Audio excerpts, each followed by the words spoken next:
சொம்பு தானே இருக்குது உங்களாண்ட. ஏமா தட்டிக்கிட்டு சாப்பிட்றதுக்கு இல்லைங்க, சாப்பாடு செய்யறது கொட்டாங்குச்சியில தான் சாப்பாடு. ஐயோ கொட்டாங்குச்சா முக்கியம்.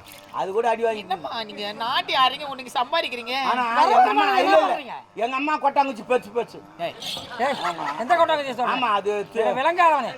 அந்த காலத்துல பாத்திரம் நாட்டுல இருந்து வந்ததுங்க. பாத்திரம் எடுத்து பெண்ணு கட்டி பாத்திரம் முடிஞ்சு பிச்சை போடுவாங்க. அப்பா அவன் சொல்றது எனக்கு நாட்டு தேங்க அவன் சொல்றான். ஆமா இந்த பேச்சு இருக்கும் பாரு. ஆமா உங்களுக்கு உறவு சொல்ல வரைக்கும் அப்பா அம்மா அண்ணன் தம்பி யாருமே தெரியாது. அட அதான் உங்க முக்கியம். அண்ணா ஒண்ணு கேளுங்க. சரிம்மா அப்படி என்னதான் வேணும் உனக்கு? எனக்கு எதுனா ஒரு வேலை போட்டு கொடுத்தீங்கன்னா எங்க என்ன வேலை பார்த்துப்பேன். வேலையா? ஆமா. என்ன வேலை?